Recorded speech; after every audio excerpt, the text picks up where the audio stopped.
9 en punto. A partir de este momento, las informaciones que son noticia toman el protagonismo. Comienza Informe RCR.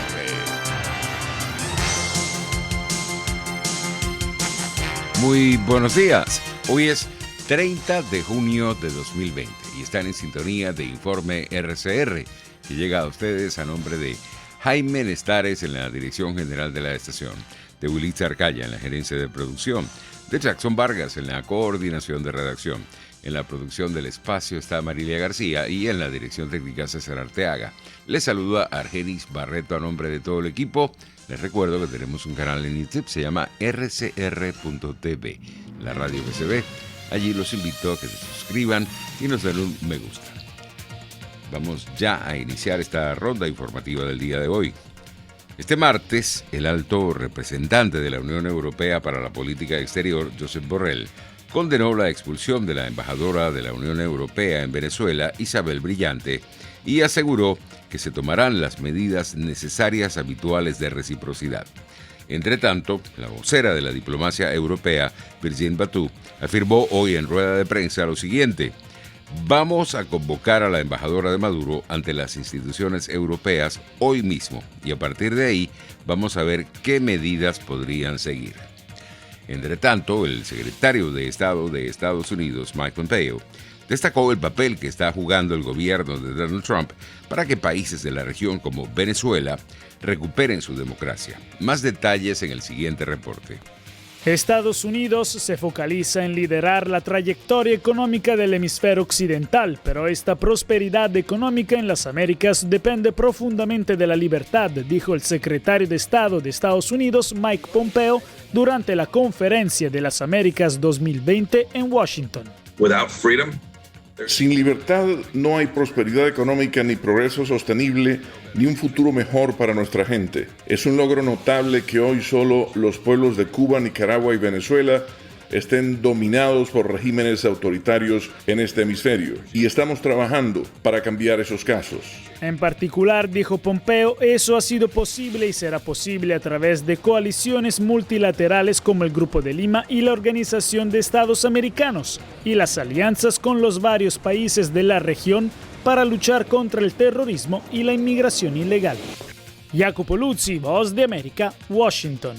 En otras informaciones tenemos que el diario colombiano El Tiempo anunció que las autoridades en Cabo Verde habrían aceptado formalmente el proceso de extradición del empresario colombiano Alex Saab, quien es acusado de ser presuntamente testaferro de Nicolás Maduro. La semana pasada se terminaron de traducir todos los documentos y Cabo Verde ya le notificó a Estados Unidos que aceptó el proceso de extradición, el cual se resolverá en los próximos días, dijo una fuente federal a este medio de comunicación del vecino país. Recordemos que Estados Unidos quiere que Saab enfrente cargos por lavado de dinero y ha enviado una solicitud formal de extradición que incluye documentos y declaraciones juradas relacionadas con una acusación federal el año pasado en Miami, dicen 2 personas familiarizadas con el asunto. En más noticias nacionales tenemos que 4 fallecidos y 233 casos del nuevo coronavirus se registraron en las últimas 24 horas en el país, con lo que el número de contagios ascendió a 5.530 y las víctimas a 48. La vocera del régimen, Delcy Rodríguez, detalló que hubo 2 fallecidos en Zulia, uno de ellos trabajador de la salud, y otro hombre más. Además, destacó la muerte por esta pandemia de una persona en Falcón y otra en Distrito Capital. Por cierto, en el estado Zulia, la periodista Marjorie Méndez informó esta mañana a través de RCR que 15 enfermeras de esa entidad se contagiaron de COVID-19 en el hospital militar y denunció el colapso del Hospital Universitario de Maracaibo. Todos mis conocidos, mis familiares, mis quereres están allá. He investigado profundamente, tengo también conversaciones permanentes con gente que presta el servicio funerario. Soy testigo de primera mano del fallecimiento de una persona, un señor de 75 años de edad que le sirvió en su juventud a la Marina Mercante y falleció amigo de mi familia, como un perro, así dice su propia familia, en el piso del hospital universitario, donde la semana pasada la agencia Reuters acudió a investigar. En primer lugar, no encontró fuentes que quisieran hablarle a la cámara de Reuters públicamente, y por el contrario se encontró personal médico que quisieron hablarle anónimamente, que le dijeron de manera cruda y tajante a la agencia de noticias Reuters que en el hospital universitario nadie sabe quién tiene COVID-19 y quién no tiene COVID-19. El presidente de Consecomercio, Felipe Capazzolo, reiteró el rechazo de este sector a la expropiación de estaciones de servicio de gasolina que puso en marcha el régimen de Nicolás Maduro. Hay una prestación de servicio que prácticamente ha sido un servicio público sin obtener beneficio alguno, y por supuesto que cuando se toman estas decisiones la preocupación se eleva porque no se están dando los espacios para escuchar a la otra parte. Entonces lo lógico es que haya un proceso legal un poco más abierto. Fíjate que en este momento la gente de FENEGAS, que es la cámara que agrupa los expendios de gasolina, está tratando de hacer contacto con las autoridades. Ya prácticamente se va a cumplir el plazo de 72 horas que se les ha dado a los administradores de estas estaciones para salir, y no se ha dado el espacio para conversar una función tan elemental y tan necesaria en nuestro país. Entonces, de cara al futuro, ¿cuál es el mensaje? Estamos en un país que necesita tanta inversión, no solamente nacional, sino extranjera, para poder seguir adelante.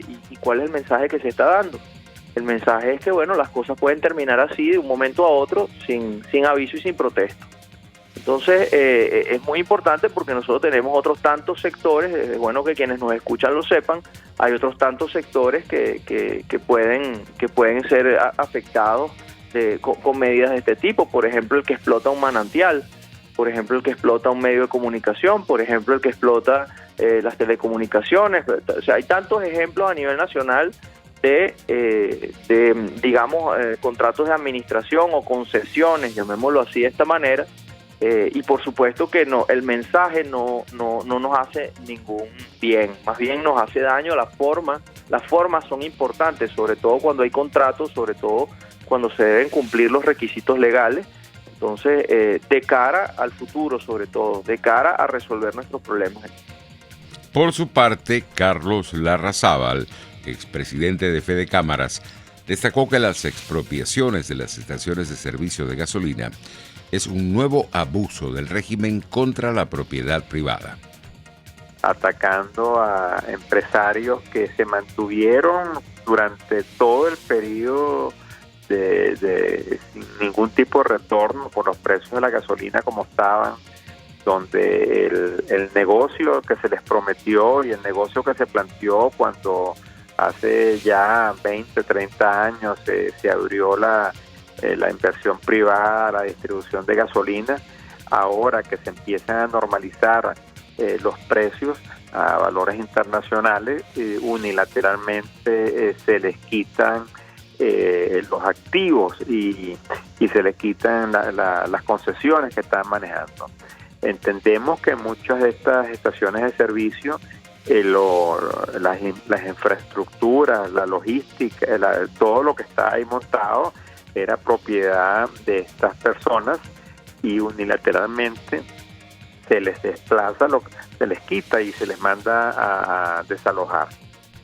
A las 7:10 de la mañana, Carlos Larrazábal, expresidente de Fede Cámaras, destacó su respaldo al comunicado que emitió la Cámara de Comercio de Caracas en rechazo a la medida de expropiación.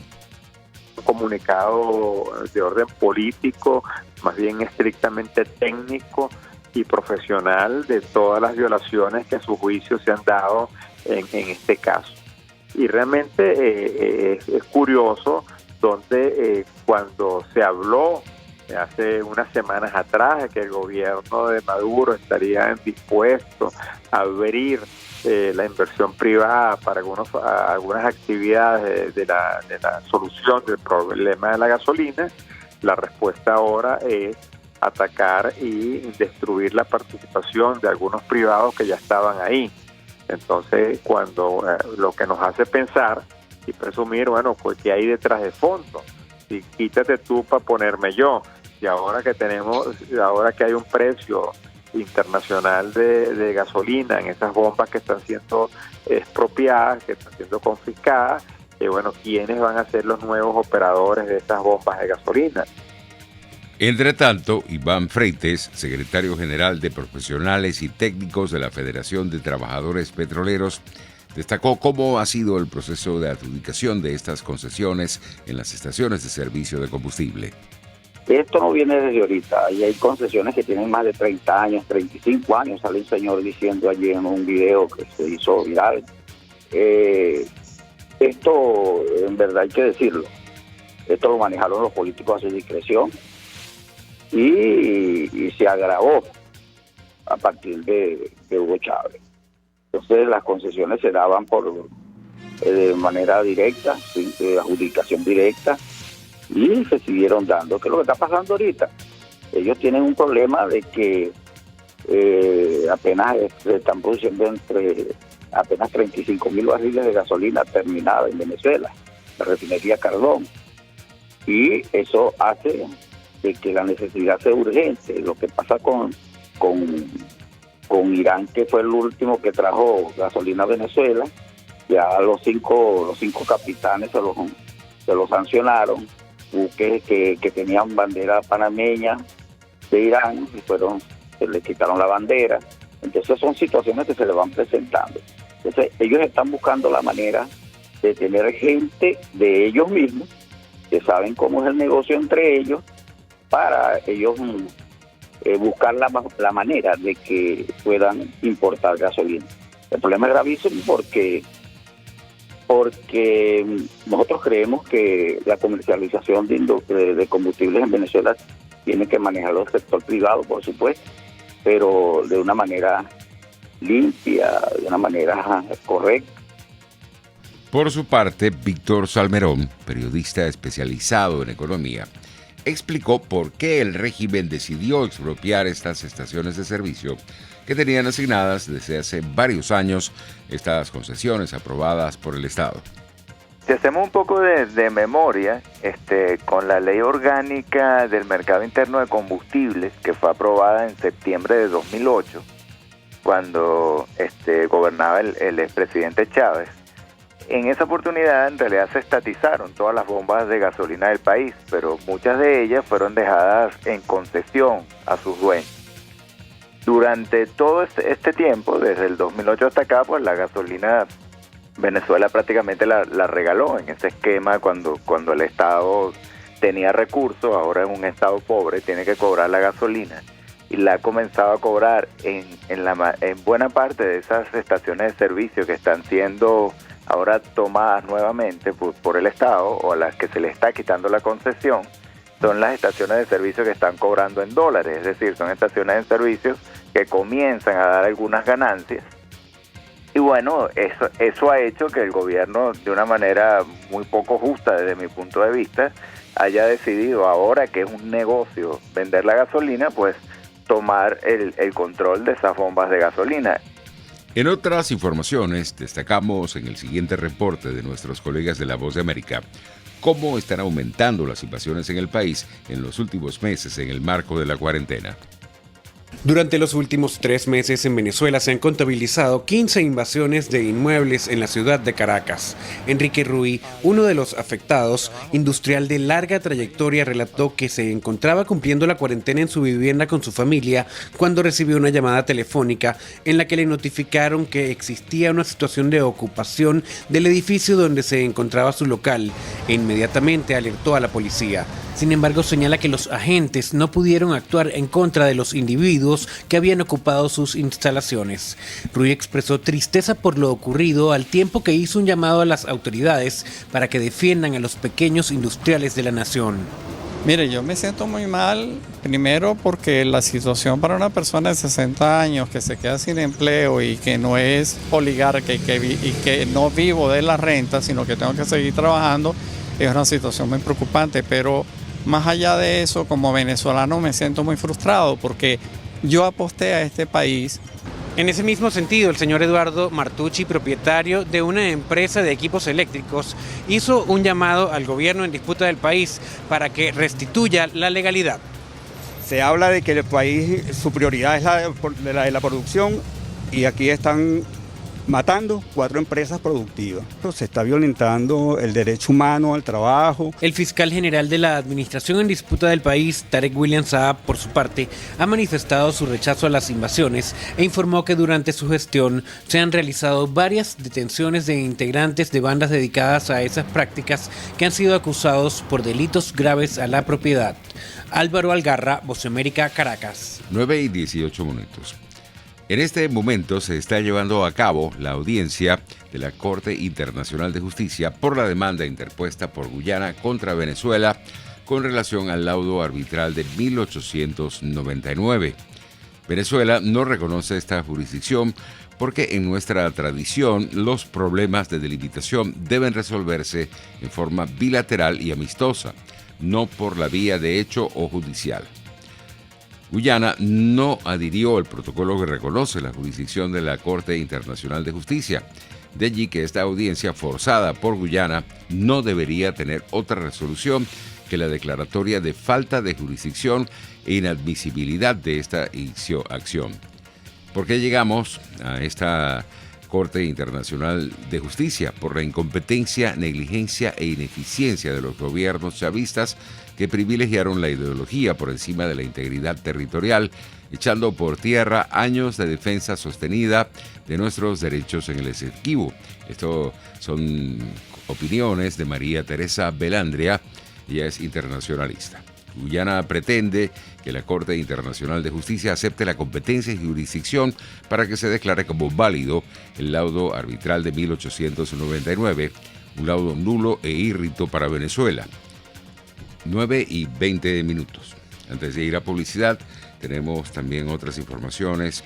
En Madrid, a los 75 años de edad, que cumplió el 8 de junio, murió la mañana de este martes Guillermo González, Regalado, protagonista de capítulos importantes de la televisión venezolana, pionero en una industria que con él vivió uno de sus mejores momentos. Tenía cáncer de hígado, diagnóstico que solo sabían sus más cercanos amigos. El comunicado reza lo siguiente textualmente: lamentamos comunicar que en la mañana de hoy, 30 de junio, ha fallecido nuestro amado Guillermo Fantástico González.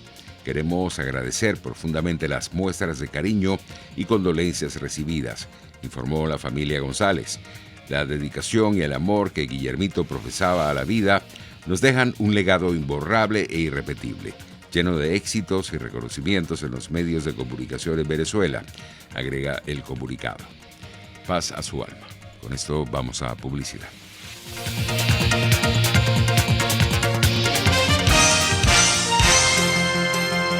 Usted escucha Informe RCR por su 750 AM. Puedes seguirnos en nuestras redes sociales. En Twitter, @RCR750, la radio que se ve.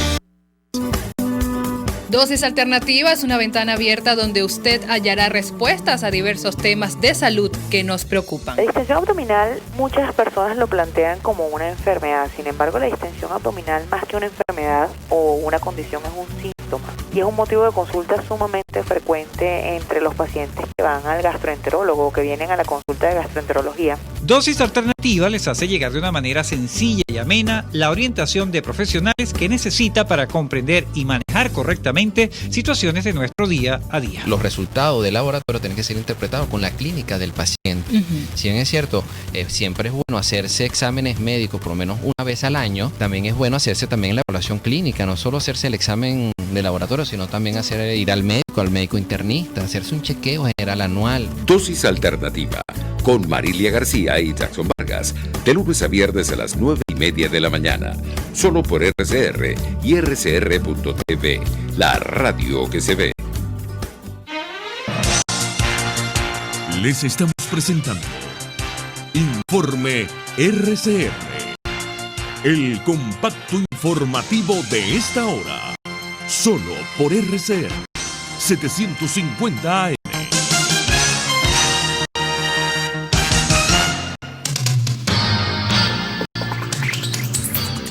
9:23. Iniciamos este recorrido internacional destacando que los estados de la Unión Europea han finalizado la lista de países considerados seguros a los que a partir del 1 de julio reabrirán sus fronteras exteriores, cerradas desde mediados de marzo por la pandemia de la COVID-19 y en la que no figuraría Estados Unidos. Radio Francia Internacional nos amplía. La lista que tanto ha costado elaborar es muy restringida. Tan solo se admitirá a los viajeros de 14 países, 15 si China. Así fuera casi todo el continente americano. Con el pico de la pandemia en este continente, Estados Unidos, México, Argentina o Chile, países con un alto número de casos, estarán vetados. Solo los viajeros de Uruguay podrán pisar suelo europeo. La lista ha sido especialmente difícil de cerrar debido a las situaciones tan distintas entre países y sus intereses nacionales, pero muchos países europeos insistían en llegar a un acuerdo y evitar que cada uno hiciera lo que quisiera una vez se entra en suelo europeo, libertad de circulación y por lo tanto el movimiento del virus, poniendo en peligro el esfuerzo de las últimas semanas. Y en Estados Unidos, las autoridades ordenaron el cierre de las playas de Miami por el incremento de casos de COVID-19. La Voz de América nos amplía. A pesar de una reapertura paulatina en el sur de Florida, las cifras siguen en aumento y obligan a las autoridades a tomar medidas incómodas para la población. Al unísono, la mayoría de las ciudades de los condados del sur del estado anunciaron que volverán a cerrar las playas. Pero una vez visto ahora el aumento de casos positivos de COVID-19, no podemos autorizar las playas durante este fin de semana de 4 días.